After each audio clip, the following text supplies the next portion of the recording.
Hey there, and welcome to Becoming a Bowhunter.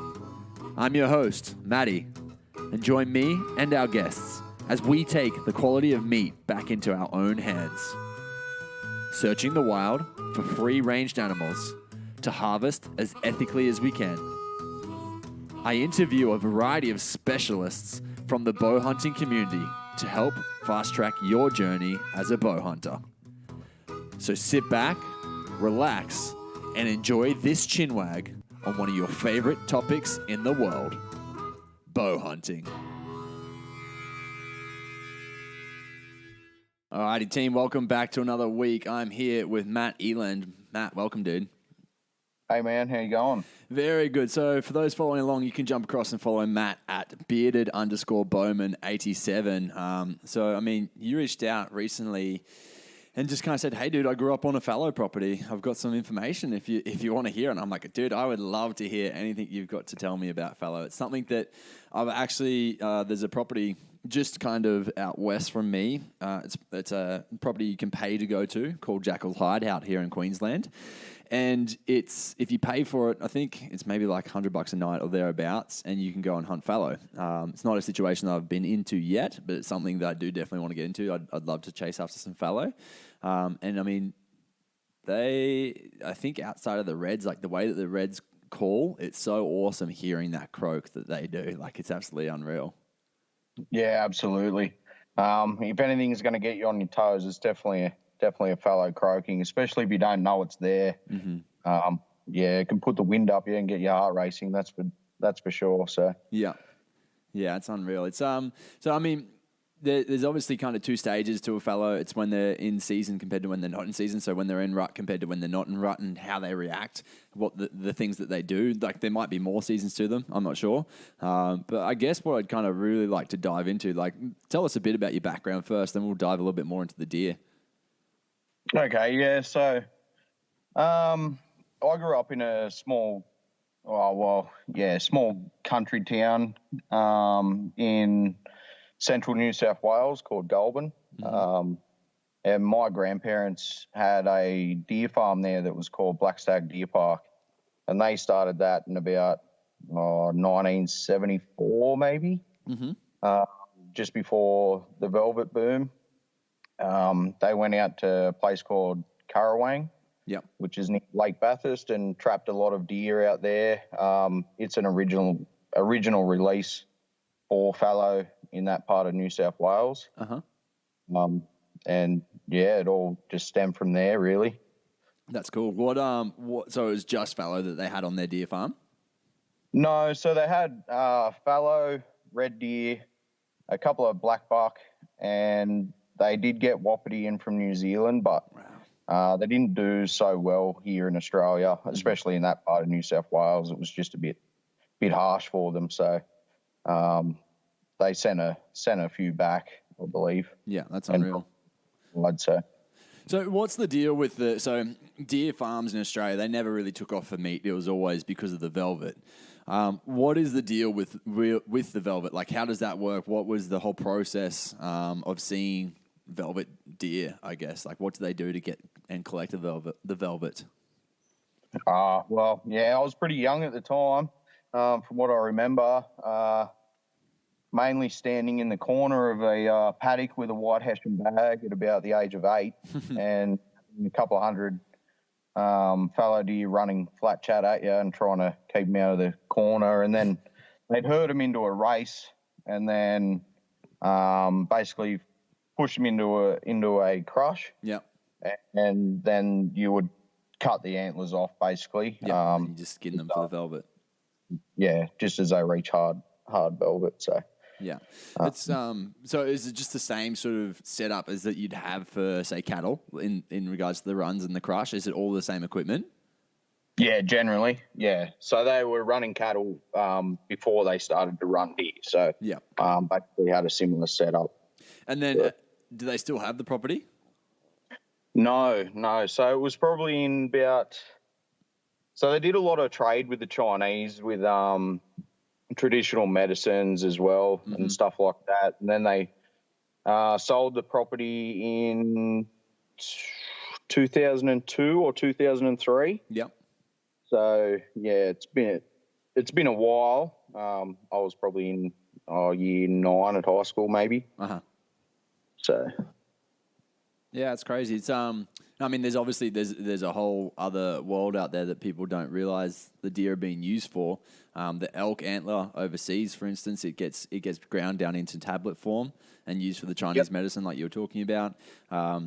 But I mean, something I was talking about in the last podcast was about the boom in the dog industry, feeding your dogs antlers, and how much they'll sell antlers for. Instead of having a bone that they can break down in a few days, you sell an antler, which will take them a few weeks instead. And so selling that, they'll boost the price up. I think it's literally like they'll sell a tine for maybe like $15. So you think about, it's just crazy how expensive it can be. But then also the decorative side of things, like people pay so much money for deer antlers now. It's crazy. Yeah. Well, once upon a time, like I'd probably walk over 100, 200 sheds in a year and just, kick them to one side and didn't even care. Now it's so ridiculous. Hey, the antlers on its head, and I'm like getting pumped. I'm trying to get over there. Oh, dude, that's crazy. So, tell us a little bit more about Fallow. What are maybe like some typical things that you would see within the boys and the girls? Is there things that you should be looking out for? Let's start off with typical things that they do, maybe, and then we'll go into more so the hunting side of things. Yeah. Okay. So, well, they're pretty habitual creatures. They like to just hang out in their own little group. They don't like to move away from certain areas in particular. Once they settle in and find a place that has everything they need, food, water, and shelter, they'll just chill out there. Especially the does, they'll just stay. They become residents pretty much. The boys are a bit different. They are residents to a particular area, but their range, from my understanding, is a little larger or just different. They don't tend to stay with those girls throughout the year. Well, they don't stay with those girls throughout the year. Their territories might cross. Yep. And they might share certain valleys and stuff like that. But yeah, they tend to just hang out by themselves mainly. So in a space for the girls, like what sort of distance are you talking that they'll hang out in? Well, in my particular area, you're probably looking at about 15 kilometres of river corridor and creeks and gullies that branch off that. Yeah, and so they'll spread out throughout that whole thing. Yeah, they will. Yeah. Mm-hmm.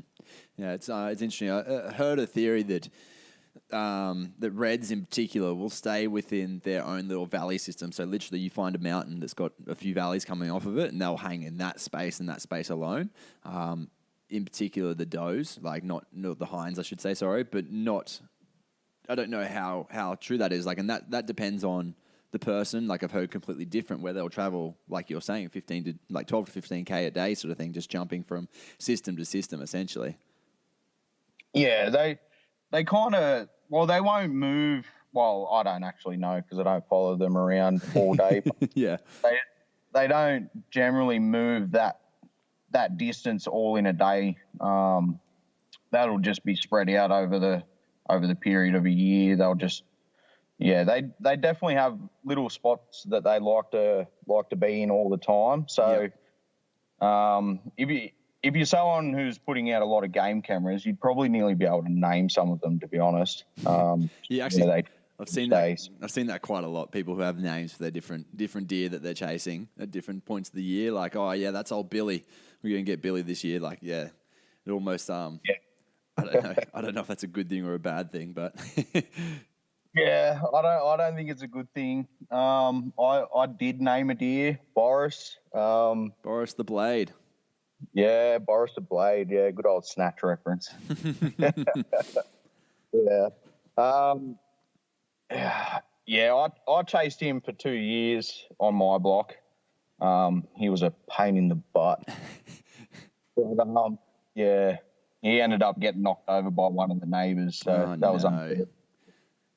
It's kind of what I'm battling with at the moment. It's not battling. I share the property with my cousin's husband, and we're the only two that really hunt the deer there. And we've both seen this one big beast, and I'm like, I really want to get in with the bow. Like, I'd love to get in with the bow, but he, of course, wants to get in with his rifle as well, and it's kind of like, first in, best dressed. But we've both got lives that we lead, and so we've both got things that's going on all the time, and we're both kind of, whenever we go out there, obviously you're keeping your eye out for him, but it's only whenever you see him that you get the chance. And he was a guy that I was literally like 20 meters on, the wind blew on me. I was like, God damn it, that would have been such a good deer to get. But anyway, it's one of those situations, isn't it? It's just obviously you don't own anything of the wild. No, absolutely not. And yeah, if we were lucky enough to win the lotto, then spend every single day in the bush, but you just can't. Like most people, you get, a weekend here and there, and you just got to try and make the best of it and hope no one else gets that deer that, like you said, you don't own it. So that's Mate, the way I've come to look at it recently, in particular with a lot of people I'm talking to up here in Queensland, is I've won the lotto already, having access to property. Like, it's getting that hard and that scarce. It's pretty crazy. Like, obviously there is a lot of land up here, but people they're not into the hunters being on their land. It's like, unless you have a family access, or unless you've got a close friend or something, it's really, really tough. It's getting worse to get access up here. And I mean, that's why the paid properties are becoming so popular as well. Yeah, and that's only going to get worse. I got my property through a really good mate of mine who is a really good bow hunter as well. When he left to go back down to Gippsland, he put me in touch with a farmer, and now I live on that property, which is an absolute godsend. That's unreal. So, but yeah, finding properties is going to get hard. With the helicopters ramping up their efforts and more hunters than ever, getting access to deer is going to be really difficult, I think, over the next 10 years. Mm-hmm. So especially the easy species, like the bread and butter species, like your fallow deer and all that sort of stuff. And you got your reds that aren't actually in huge populations here in Australia. So if the choppers start hitting them really hard, then yeah, it's going to be a struggle for everyone, I think. It's quite a fixed mindset, really, but it's like, smoke them while you've got them. It's kind of a bizarre thing, but yeah, anyone who's into Parkway Drive and heavy bands would understand that reference, smoke them while you got them. But also on the other side of it, like at the moment, so it's June. Start of June, and my auntie and uncle messaged me and said, hey, I've seen deer every single day, reds. I've seen the reds every single day this week, multiple times a day, hanging out in herds of 11. Like, they're just hanging, sitting by us. We'll drive past them multiple times in the day and they don't move. I'm like, oh. Are they stags or are they hinds? Both, yeah, be both of them all grouped together. So it's pretty crazy. Like, I went up there and spent a fair bit of time over April. It was weekends, like I was a full weekend warrior, and they were so elusive. Like, one day they were absolutely going mental, and then I've gone back and not seen them. I see them every single time, but I'll see them in small little groups. I've never seen them hang out in a herd of 11 before. Like, that's pretty cool. To see that now that it's getting cooler, they're hanging out in the sun all day long, kind of just trying to chill out and get as warm as they can. But yeah, of course, it's while I can't get up there. Yeah, absolutely. So they must be I don't know a great deal about red deer, but they must be similar to fallow. So yeah, obviously being, early to mid-June, probably over the last 3 weeks, you really start to notice, well, with the fallow anyway, after April, the boys will start to bachelor up again throughout May, but they'll still be feeding with the does. Mm-hmm. And then after that, probably around the end of May, the bachelor mobs will then start to separate a little bit from the does and start to more feed by themselves, and then work their way back out of that area wherever they have their rutting area where the scrapes and rub trees and all that sort of jazz are. So maybe they're pretty similar. Do the boys pretty much become like a solo contestant? Then they just go off by themselves, or they hang in groups with the boys, like the older boys with the younger boys? Yeah, they all hang out together during April. Obviously, from the 6th of April, they just want to actually I should rewind a little bit. You're probably looking in the 3rd week of March, the boys are really starting to separate from each other. They've moved in or still feeding their way into where they're going to have their rut. Mm-hmm. They'll start to separate a little bit, start to create little scrapes or touch up old ones that they visited the year before and all that sort of stuff.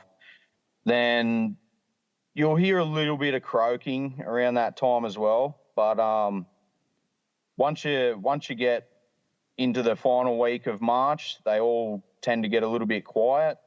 Then by about the 6th of April, they just want to kill each other. The bucks will absolutely hammer the piss out of each other. And then after that, then they'll all become nice little friends again and go and hang out for the rest of the year. So bizarre. And so, I mean, on the hunting side, we'll kind of jump back and forth from now, I'm sure. But when it comes to calling in the boys, is the best method just to clang some antlers together, like get that knocking sounds of antlers, because that's when they're obviously after each other. So that's the best method to try to get them to come in, or is there other methods that work really well as well? Yeah, there are other methods. Rattling works, but you gotta be sparing, so to speak. You can't just blind rattle and walk between tree. Usually around the 9th, 10th, 11th, that's when I'll try and give a little bit of a rattle. I like to get them in a spot. If you can see them about 100, 150 yards away and you decide to give a rattle, it's a good opportunity to see whether or not that deer is going to react to it, because often they can just plain ignore you. Yeah. Being near their dominant scrapes is a really good one. Mm-hmm. Last year it was late in the rut. It was the 19th. I got right down in on a scrape. I was having the worst luck that year. I'd already missed 2 bucks. Once I was kneeling down and took my shot, and the bottom cam hit my leg. So it was an arrow straight into the dirt, and he was a 3-year-old deer too. He was about 18 meters. And then anyway, I stood off this guy's scrape, and it was late, and I was getting pretty desperate, so to speak. I gave a really hard rattle, kicked the absolute crap out of the ground, just mixed it up with realistic noises. And he came charging in, and he just stopped dead straight right in front of me at about 8 yards. And I let him have one that day. So that was really, really good. That was a good day. But other techniques. This year I called one in with doe bleats. So he was a younger guy. Yeah.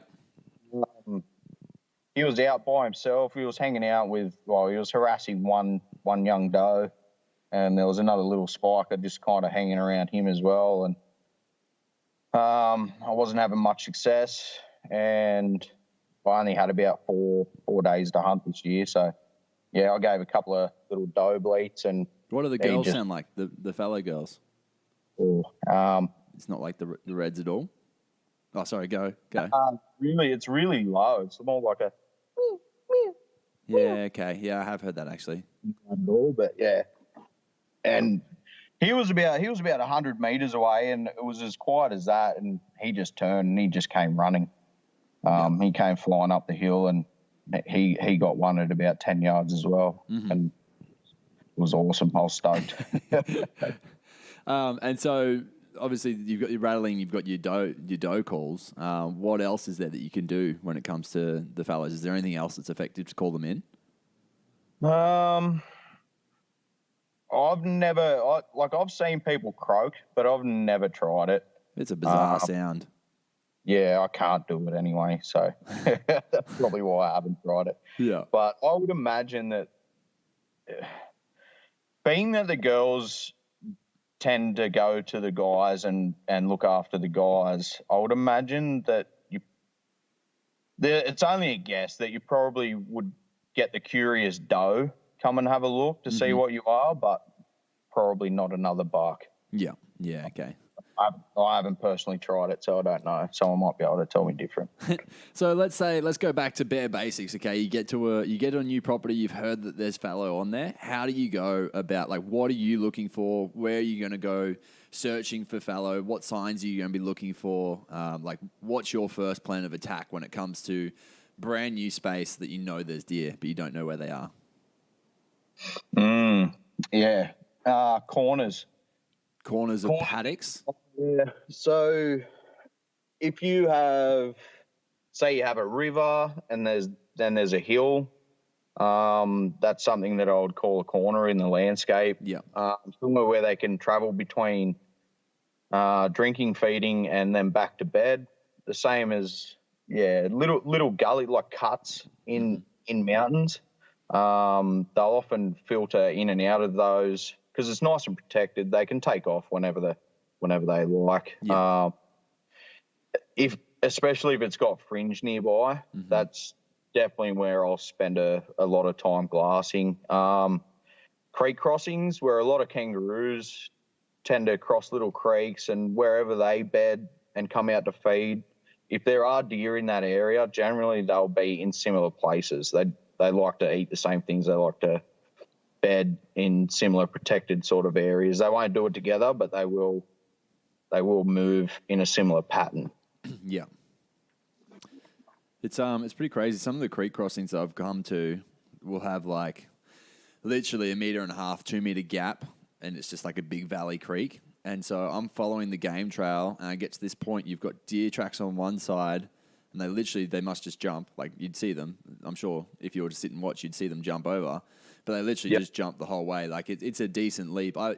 Maybe if you were to do a long jump style, like sprint and jump, you'd clear it as a human. But when I got to it, I'm like, no way. Like, it's pretty crazy to see that distance that they can travel up and over, or sorry, just straight over the top of it, like the way that they can jump and get around. And I mean, these are reds, so they're quite big animals, but it's not like like as a standing long jump, it's a pretty big jump. Yeah, absolutely. Yeah, well, even fallow, like I've seen that, like an 8-foot fence probably wouldn't be an issue. I reckon they belly slide over it if they wanted to. So pretty crazy. Just run out and go straight over. And they're only a little deer, 60 odd kilo animal. Is that with bone in, there'll be 60 kilos? Yeah, around there. Yeah. Is that for both the boys and the girls? Yeah, you can get heavier animals and lighter animals. Anywhere between 50 and 90 kilos probably. You probably hopper in that range somewhere. It's just like a big dog. Yeah. Yep. Far out. That's crazy. And so, I mean, you touched on it briefly before, the food side of things. They like to eat the things that kangaroos are eating. Like, realistically, probably anything fresh, anything green is going to be good to go. But is there food that you find that they're typically after, like bushes or plants or grass that they're typically trying to find? Not in my area. Considering it's so dry, I'm surprised they're not just eating barks and rocks, to be honest. But yeah, they'll have a bit of a graze on grass, and then I've seen them browse on some blackberry leaves before and all that sort of stuff. But they really like to, especially this time of year, I really see them right up top. So up around those big, tall, rocky outcrops where there is still grass and stuff, a lot of clover and thistle and all that sort of stuff tends to grow up there, and they really get in amongst that clover. So yeah, okay. I guess it's it looks pretty juicy, pretty nice.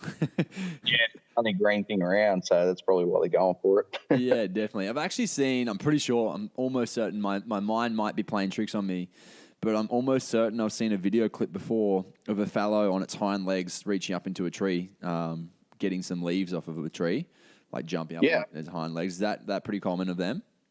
Yeah, absolutely. Yeah. Yeah, you'll see them reach right up and eat leaves off trees and all sorts of jazz. So yeah, they're not worried. They'll eat a bit of everything. Yeah. That's why, when people say, "Oh, they're eating me out of house and home," and I think, no, it's the 3,500 sheep you got there, mate. Yeah, exactly. In regards to bedding, something that I've found with the red deer, and it's something that James Doomster's actually helped me out a lot with, was looking for bedding spaces and the things you should be looking for. Like usually they'll find themselves a good old tree or a thick bush line that's got enough density that they're shaded and they're in a clear space. It's shaded and it's a cool space, but it's clear enough for them to be able to escape. So they have to be able to look out. They have to be able to escape easily as well. Is that very typical of the fallow as well? Yeah. The does are a bit funny. I've seen them right out in the open on the sides of hills, just chilling out under a tree. Mm-hmm. But then the majority of the time, especially if they get any sort of pressure or farmers are doing work down there, then they'll head into those steep, thick cuts that you find in the side of hills, and they'll get in amongst the really thick tea tree. But then also during the rut, I've seen bucks literally just sitting under the only tree on the side of a hill, just chilling out by himself, stands up, freshens his scrape, lays back down. So it can be random. Yeah. Yeah. So, I mean, going back, I probably led you in the wrong direction a little bit after you talked about the corners. So finding corners of landscape once you've, that's the first space you'd go and look. Outside of that, what are you doing to try to find them? Like, are you typically looking for glass? Like, are you just finding opportunities to do glassing, or are you trying to find scat and trying to find tracks? Like, what's kind of the main focus there when you're looking for them? Say you go and look at the corners and that's not working for you. Yeah. So first off, I'll probably just sit up on a hill, any sort of vantage point where I can see over to closed areas where there's a lot of growth and any sort of creeks or anything like that. I'll get up high and just glass throughout the morning and the afternoon. Mm-hmm. The first hour and last hour of daylight is always the best time to do it. Just try and get a little bit of a pattern on where they're moving in and out in those times, and then after that, I might encroach on that area a little bit and just get down there, look for some tracks, and maybe set up a game camera and just see what's about after that. Yeah. And then try and pattern them from there. As a hunter, say I'm going to give you two situations here, two scenarios. Day one, you go in of a 2-day hunt. You're there for the weekend, and you see deer on the first morning. What is your game plan? Are you going to go and approach them straight away? Are you going to try, see what they're doing for that whole day and then go and attack the next day instead? Yeah, I might. Yeah, that's a really tricky one. Because I'm sure there's so many weekend warriors out there. Like, I know how time poor so many people are, and it's like, what's the best approach? And obviously, that's like how long's a piece of string. But what would your game plan be? I would probably just watch. I'd probably try and take it. I've recently bought a camera for the first time ever, so I'll probably take photos now. But yeah, generally I used to just watch and just see what they like to do throughout that whole morning period. So where they like to move, where they're going to go and feed. And then from there, I'm going to go and watch whereabouts they're heading back to bed down. Mm-hmm. You really, if you're going like you're going to have to try and pattern the deer to some point before you can really try and hunt them. Sure, you could get in there and give it a red hot crack, but like most bow hunters would know, if you do that, your chances of success on getting that opportunity are pretty limited. Getting opportunity is the hardest part before you can get the deer. So yeah, definitely. No, that's cool. And so, as a deer, like, how skittish are they? Are they like, if they see you, are they going to bolt straight away? Or is it kind of like, for instance, I've been walking along 70 meters out from the reds, and a hind has spotted me, and she'll pop her head up and look at me. But if you're still enough, she'll just go back to doing what she's doing. Eventually, she's very aware of you, and she'll be like, "Did I see something move? Did I not?" And then if you're still enough, she'll go back to what she was doing. Obviously, head to toe and camo, so it does help. But they won't run away straight away. They'll just keep alert from there. Is that something that's typical of the fallow as well? Yeah, a bit of both. If you double up on fault, so if they think that they see you, they don't often see you. Sometimes they'll be looking in your direction and think that they've seen something and may just go back to feeding. It can be a bit of a tactic of theirs where they'll put their head down and they'll be definite broadside to you. But if you move again, they'll be on you then, and then they'll run away. Yeah. If they smell you and see you, you can kiss that deer goodbye. It's out of there.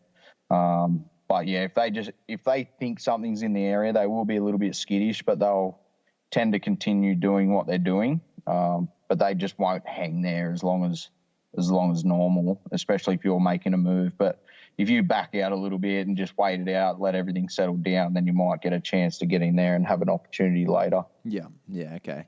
And then within that, like, how good is their hearing as an animal? Are they pretty onto it? Like, if you're stepping in at the moment, in particular, like while it's quite dry for you, are you having to be extra cautious with the crunchy cornflakes beneath your feet?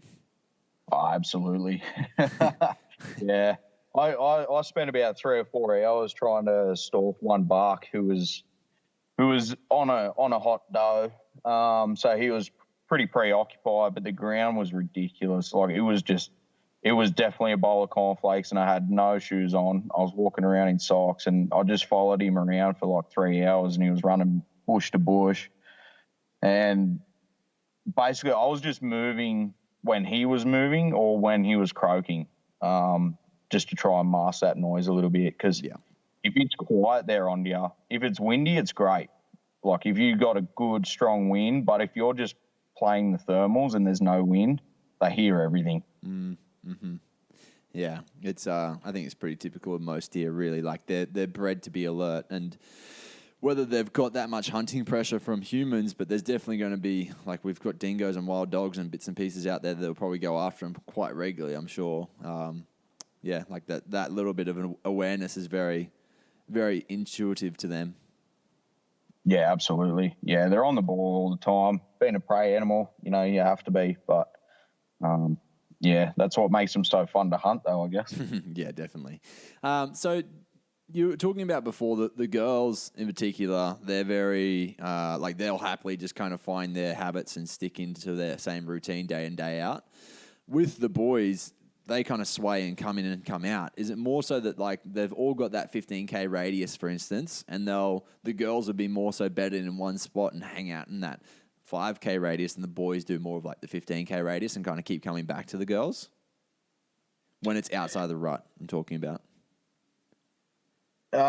Yeah, so the boys will just have a different area. I don't know if it's slightly different nutrition that they're looking for in their feed, whether they just don't like the girls anymore. But yeah, they'll tend to just, let's just say you got a 15-kilometer radius.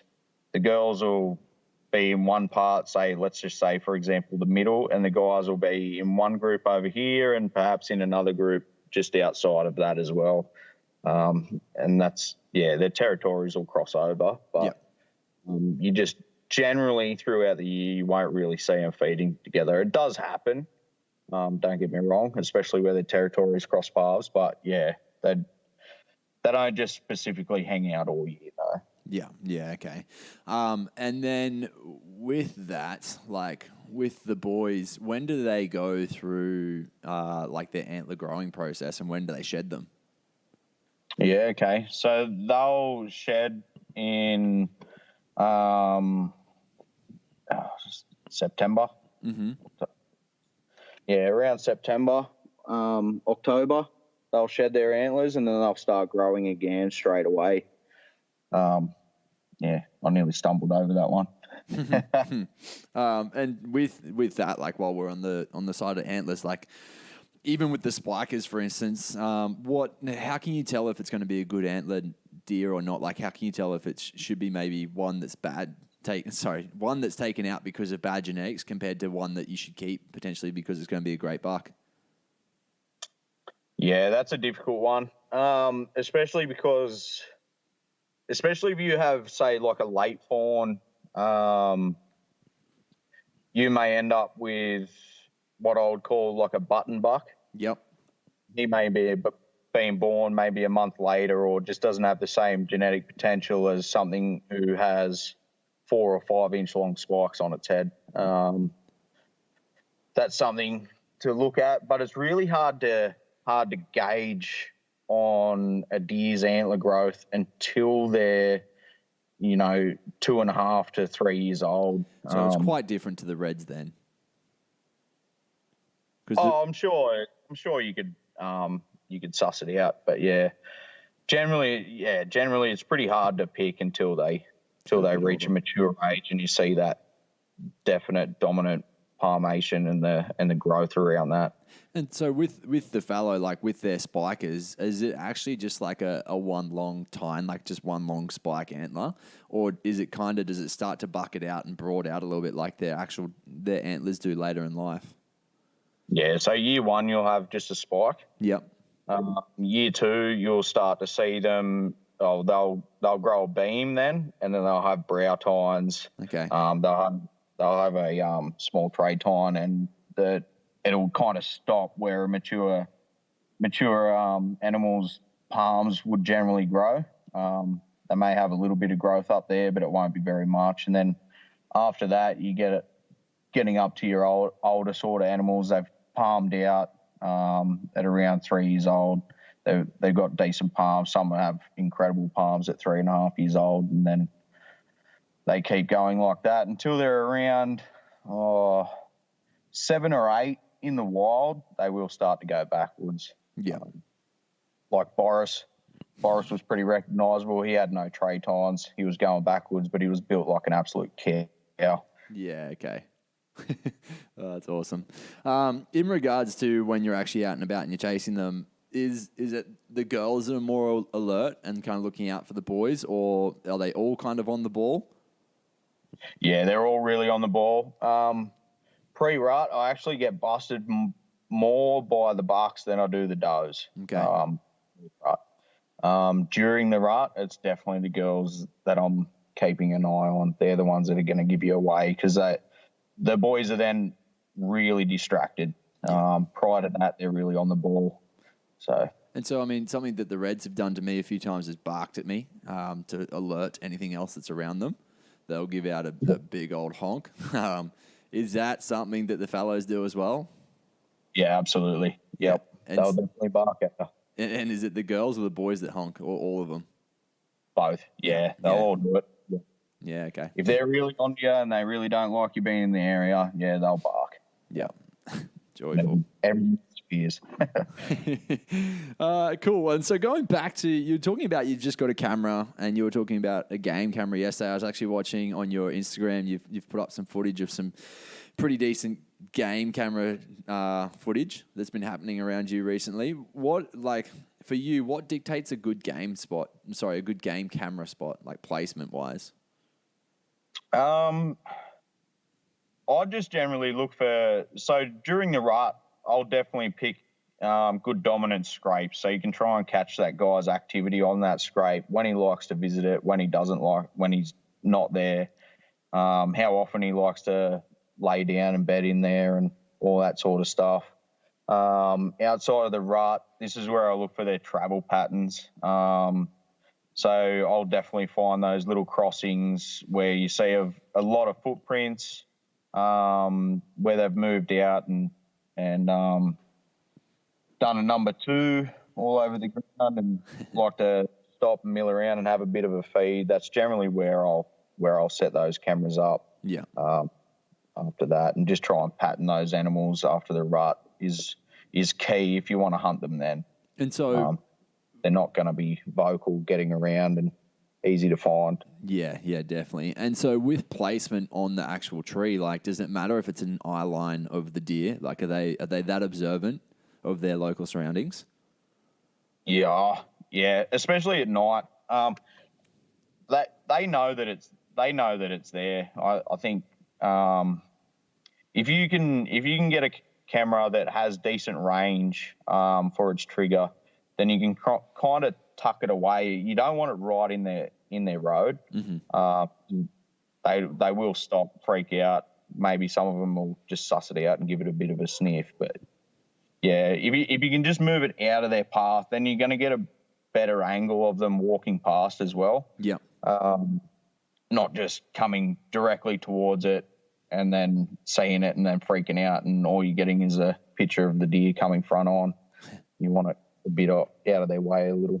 Yeah, definitely. And so, I mean, are you doing anything to the camera once you've placed it up there? Or are you literally just putting it up and hoping that the camo kind of works best for it because they're going to sniff it out anyway? Yeah, I'll just put it up there and hope for the best, to be honest. No, that's good.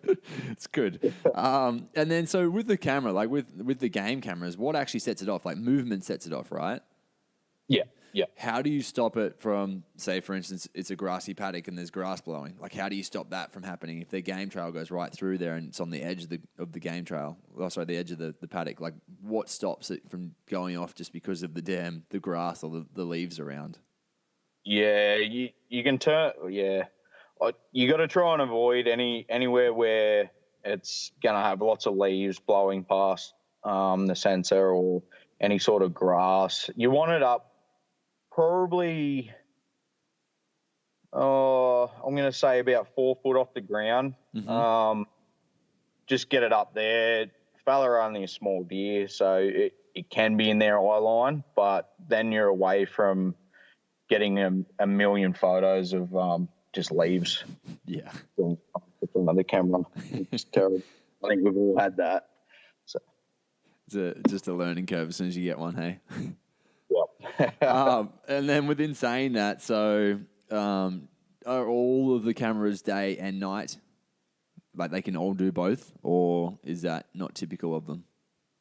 Yeah, mine are. Yeah, I think typically they generally all make them to do night and day cameras, but yeah, all mine do night and day. Most of the time you are going to pick up a lot of the animals at night, or just after sunset and just before sunrise, is because I'm on their travel route.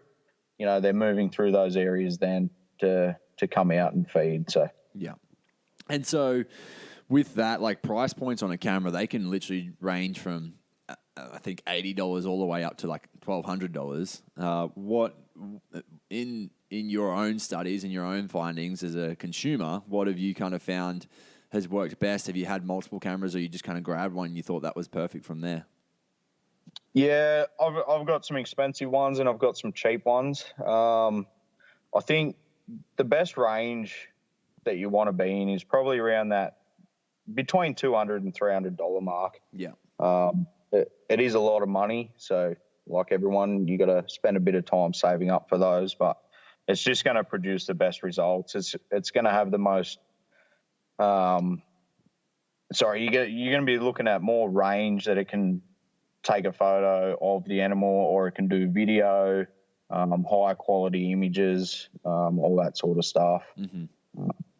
Yeah, they're just better in that range. You don't need to go out and spend, $600, $700, $800 on one that's going to send photos to your phone. I don't know about you, but I don't want to get a text message every 5 minutes showing me a kangaroo walking past. So, no, especially not all. For me, it would just be torture because it's the property I go to is like 4 hours away. So it would just be hell getting photos of deer or kangaroo constantly. Like, oh, damn it. Remind me what I'm missing out on. And so, I mean, with that, can you choose whether it's videoing or whether it's filming? Oh, sorry, videoing or taking photos? Yeah, you can just select, or you can select both. Yeah, on mine you can. Yeah, you can video or take stills, and I have some that can do both. Yeah. So it'll take a couple of still pictures and then it will record like a 10-second video. Mm-hmm. And I have some that are on just a burst camera as well. So it'll take like 5 shots in 5 seconds. So yeah, it's pretty good. Just as long as you have the date and the timestamp done correctly, then that's really going to help you. It's going to be beneficial. That's the same for all cameras. I actually I just bought a new camera recently, and we took it on our retreat. We run a health and lifestyle company. Like, we run health consultations, and what we did is we went on this retreat, and the camera is actually set to like October 2016. I transferred all these photos and checked it up. I'm like, where the fuck are they all? And found out it was actually like, it was on my phone. It was all there. It was just, it transferred it all the way back to 2016. So just in general, having your dates set on those things definitely help out a lot. Yeah, absolutely. Saves the frustration later. Yeah, that's really cool. I think that's a bit of insight. Something that we haven't really talked about much on the show so far has been game cameras. Like I talked with Chris Hyde last week about it a little bit, but more so about his placement for the sambar deer that he's chasing, like what he's trying to look for and the things he's trying to do. But it's good to kind of get a little bit more insight, and I guess realistically, like, don't waste your money going for the cheap ones, because you'll end up buying twice. And so buy high, buy once sort of thing.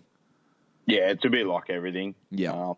Having the right equipment definitely helps. Yeah, definitely. So talking about time of year, and it's something that we kind of touched on a little bit previously, but for the deer, for the fallows, what are they typically doing? Like, let's just talk season. So summer compared to autumn, compared to spring and winter. Like, what are the differences that they're doing throughout all 4 different seasons? Yeah. Okay. So, I don't really get out and hunt much during the summer months. It's just too hot, and I don't like snakes much. Yeah. If I see a snake, I'm out of there. So, after that, generally March is when I really start to get outdoors. And yeah, we touched on it before. So during March, the boys will start slowly feeding their way to set up and rut for the year, and chill out closer to where the girls' home range is. So you're looking at the 3rd week of March, they'll really start to pester those younger does, and the does have still got fawns with them at foot. So you'll hear a little bit of croaking at first light, about half an hour before the sun comes up. They'll do that for about a week. They'll go quiet again leading into April, and then probably around the 6th of April, the does have secreted enough melatonin then to start their estrus cycle. So once they start to cycle, the boys are fired up. Then they're just croaking away and chasing those girls around. If it is warm, you won't hear them as much or see them as much during the day, but I absolutely guarantee you that they are still doing the business. They'll do that. The girls will generally cycle within around 96 hours of each other. They'll all sync up together. Yep. And that's generally because of photo period. Okay. So the length of daylight hours. Yep. They'll do that, and they'll cycle on average for about 12 days. So you'll see good rutting activity for around 3 weeks, carrying on till the last week of April, and then it gets pretty quiet after that. Then into the next month, the boys will start to group up a little bit together. They'll be out feeding with those does, just trying to refuel after, going 3 or 4 weeks without eating anything, or not eating much, I should say. And then after that, well, if none of the girls cycle again, say if one missed, then she'll cycle again about 21 days after the first time she came into estrus, and then. So is there a chance that they'll start croaking and getting up and at it again at that stage? Yeah, absolutely. So generally within a farmed environment and out in the wild as well, the success rate of a cycling hind is still around that 82 to 85% mark. Okay. And then 21 days later they'll cycle again, and it's probably why you'll still see the guys hanging out with the girls, is because if one did miss, then a buck will service her then. Yeah. But as the seasons change, the melatonin levels start to decrease and then progesterone starts to increase.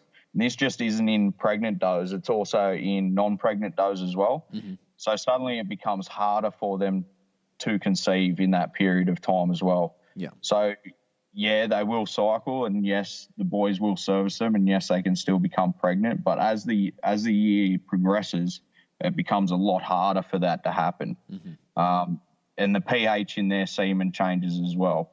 So as their testosterone levels start to peter off, the pH in their semen starts to change, and then it's going to become less viable to have a set fetus, basically. Yeah. So to speak. And that's why you just generally don't see too many fawns getting around that are way out of season. Uh-huh. So most of the fawns that you should be seeing now would be looking at around 7 months old. Yeah. Yeah. Yeah. There you go. Buttons on their head. Uh-huh. And so coming into winter then, typical of them to kind of spend it a lot more time out in the sun? Yeah. Early morning and late afternoon, I definitely am looking at the open areas and where they're going to come out and just, getting in amongst that sun. They love it. They're going to be out there playing around. You'll see a lot of fawns, like younger deer, still jumping around like morons. And it's pretty good to watch if you ever get the opportunity to do that. Yeah, definitely.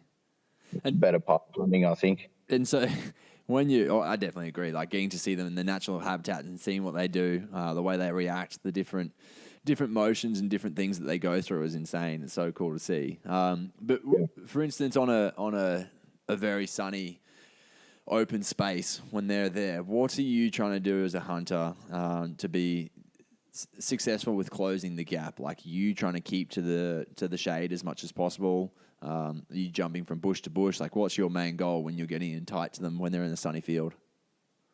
Yeah, you want to avoid casting too much shadow. You don't want to be too big in the landscape. So I'll generally, if it's the morning and the sun's starting to come up,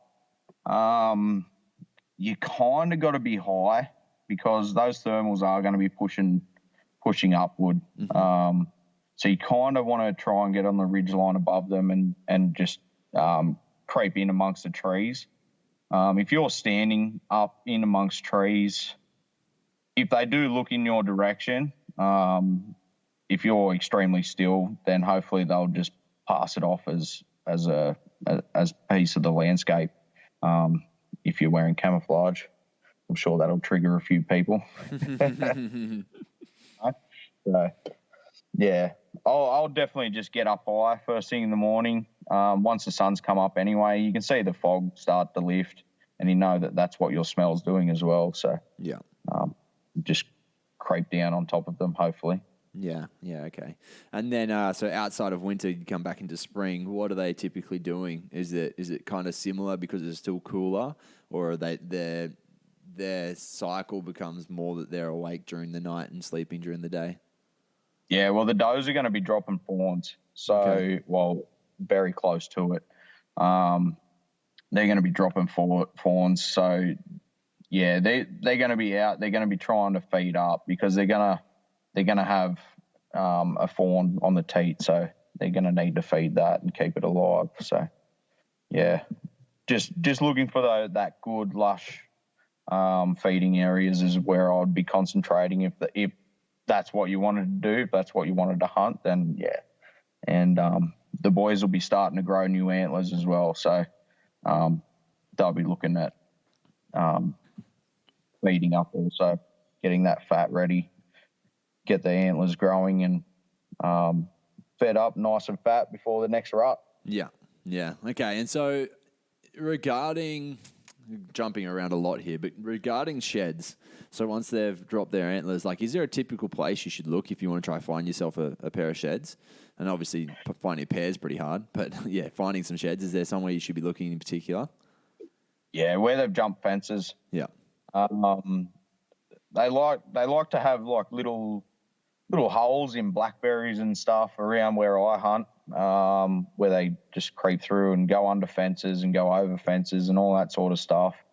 I generally like to look in those places, because they knock them off if they go under a fence, or if they go over a fence, sometimes they can bump them off as well.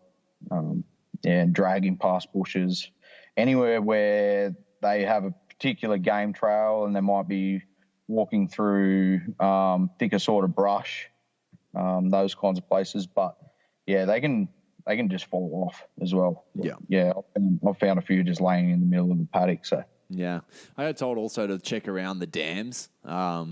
Sometimes they'll get their heads, like their antlers, stuck a little bit when they're having a drink, or they'll just fall off when they put their head down, for instance, and that's enough for them to kind of lose it. But I guess each their own, right? Like, it's going to be literally, like you said, they can just fall off. So you could find them on the fence line, or you could find them anywhere.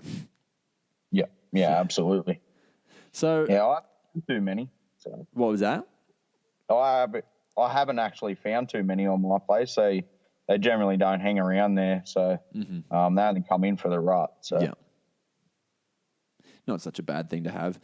In regards to the girls, are you trying to cull any of them just before rut season, so the boys are kind of fighting over them a bit more, or are you just trying to keep your girl numbers high?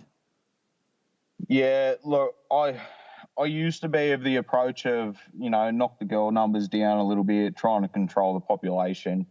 You can increase your trophy potential just by having a few more boys on the block and a few less girls. And the girls will definitely establish a harem come the rut and can make it a little bit easier to hunt. And also it's good for them because they can maintain a bit of condition too. But with these helicopter culls, to be honest, I'm probably going to trigger some more people here, but until they stop flying around shooting everything, I'm probably not going to touch too many girls from now on. Yeah. Once they stop, and then I'll go back to managing the doe populations. But yeah, I like to see deer on the ground. It's like, they're all pests. I need to kill them all. So. Yeah. Well, I think, like we were talking about, I don't think we said it on the actual when we started recording, but you're down just outside of Canberra.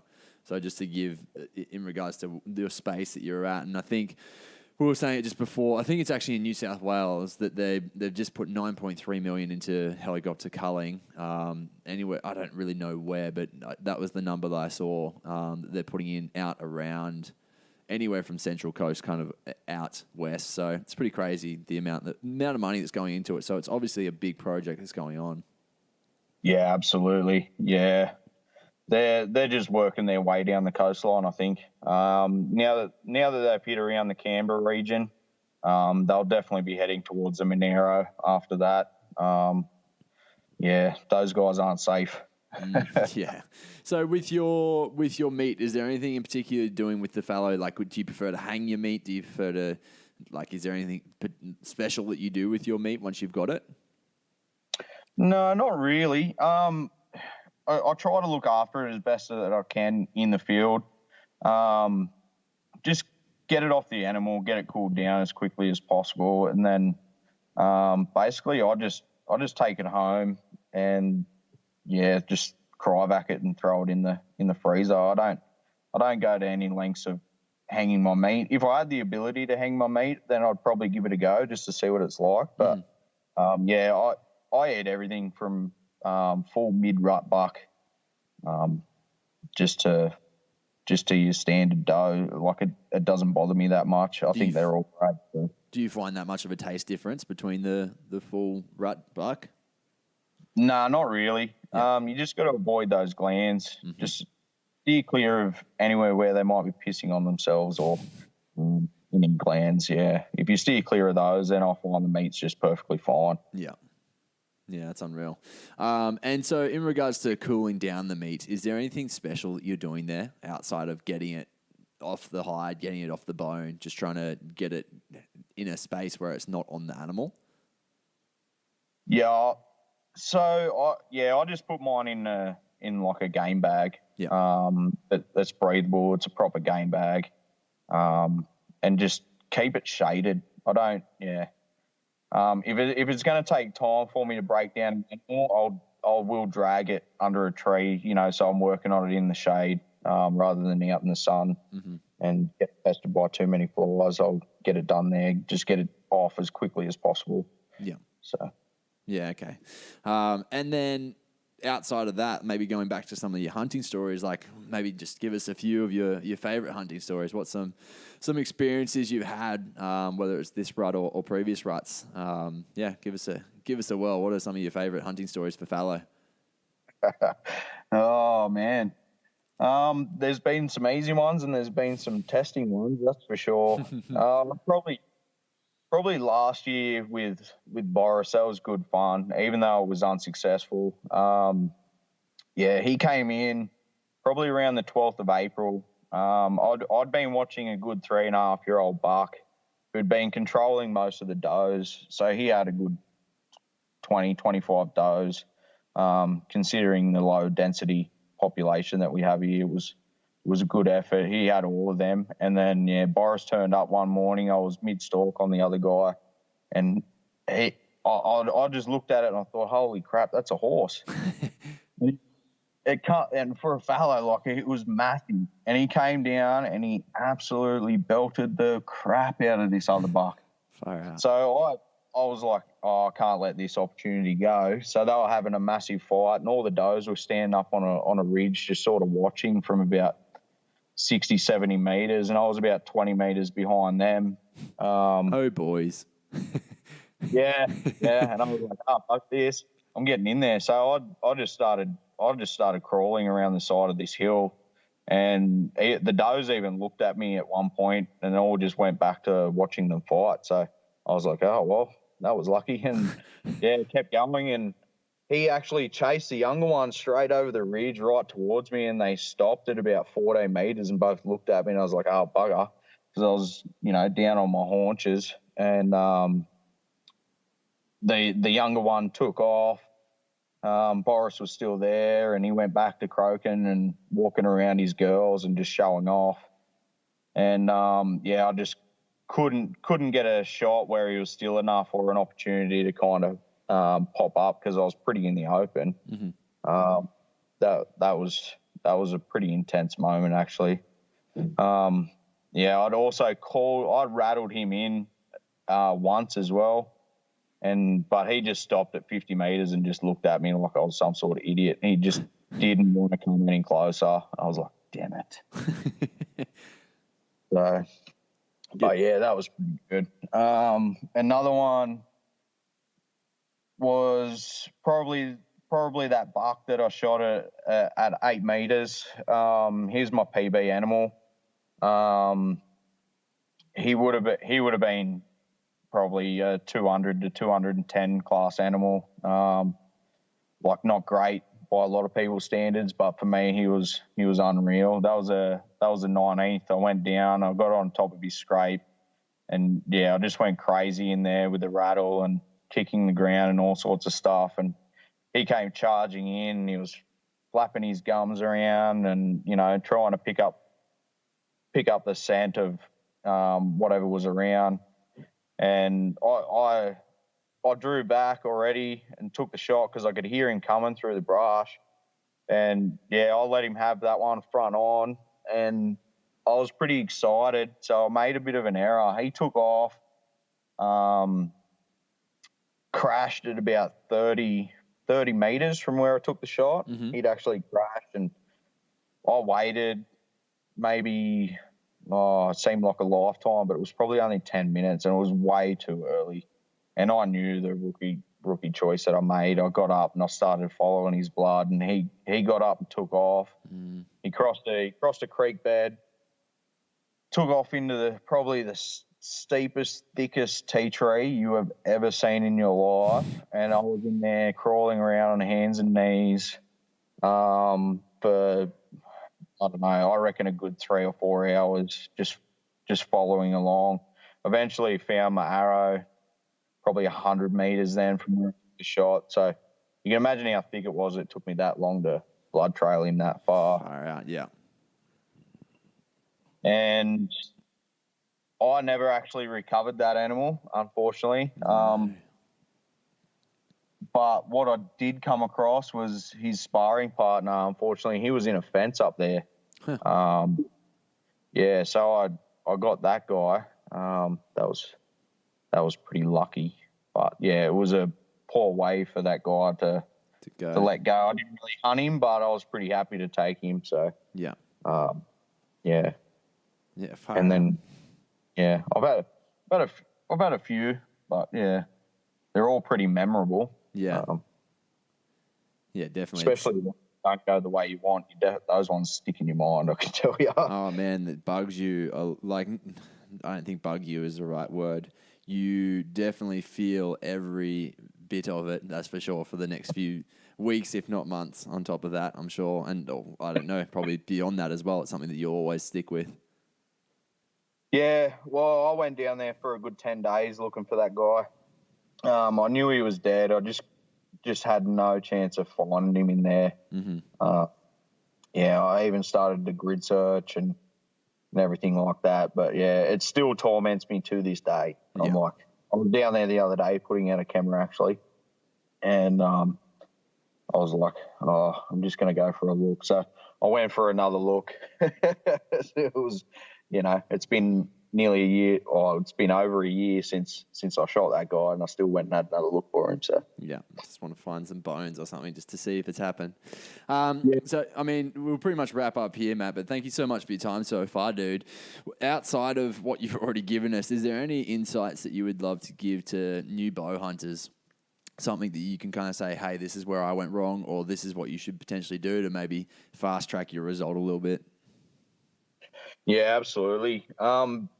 Be patient, especially when you're going to take an animal's life, or if you have just shot an animal. Be patient. Don't get up, make the mistake like I did. It was a rookie error. I got up and bumped that animal. Don't do that. But learn about the animal. Definitely pattern that animal. Don't just go in there willy nilly, just trying to walk around and bump into deer and hope for the best. It's probably not going to work out. If you really pattern those animals, work out where they like to sleep, where they like to feed, where they like to move around. During the rut, if you like to hunt during the rut, obviously it's a great opportunity to get in there and try and get a buck. Focus on finding those scrapes and all that sort of stuff, but don't get in there and push them around too much. Just sit back if you can and just glass and do most of your moving through the middle of the day while they're tucked away in bed. Just so you're not pushing them around really hard. Yeah, definitely. No, that's awesome. That's really good. Well, once again, people can follow you on bearded_Bowman87. I'll say that again a little bit more clearly. Bearded_Bowman87 on Instagram. Is there anywhere else they can reach you at? Oh my God, words aren't happening for me, Matt. I'm sorry, dude. Anywhere else they can reach you, dude? Nah, that's about it. Yeah, I've only just started really using it. So now that I have a camera, I should hopefully be able to get some content for some people. Good, dude. Good. Unreal, man. Well, thank you so much for joining me once again. Listeners, if you did get something out of it, please share it around, because if you learn something, someone else is for sure going to learn something. So once again, thank you, Matt, and go and follow him on Instagram, listeners.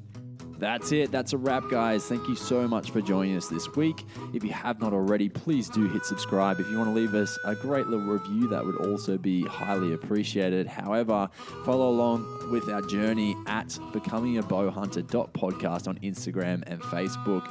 You can also check out our website, which is www.becomingabowhunter.com. And if you want to email me of any guests or any questions that you would like answered on the podcast, then you can get in touch with me via email at matty@becomingabowhunter.com. Thanks so much for tuning in, guys. Make sure you join us next week. Big love from us at Becoming a Bowhunter.